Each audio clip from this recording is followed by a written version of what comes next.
Hello everyone. Nangi yumda plastic ki potlam kayam lai. Nong hek ngan badagi hauraga season nariba brush tagi hauraga imung nuda lai riba plastic ki potlam singda masingam da thiyune. Kayam lai ramgani habada nang khangakan. Picnic spot mafam da chaiba plastic kayama. Turel da tawtharikliba bottle mayam do. Nang thajabibra. Nangna thantana lang thokpane na khaliba adubu. Nangumba kaya aduna amamtang lang thokpada ngasidi chingpat turel punama plastic ngakta ngaikre. Recycle tawnanabagidamagta mafam chana thamliba dustbin do maduda plastic to thadabidadana nangna pung chaida chai thoraklagadi ado madom na sagadar yumdo nongmadi soiroi plastic matakta sarkan. Nangna pambi amatang thaningasu layam tang thaningasu hayam tang thaningasu Plastic matakta soidana tharkani.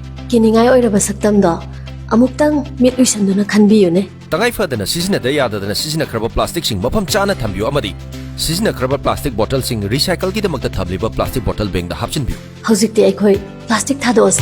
Paujin Jariba, Manipur Pollution Control Board, Government of Manipur.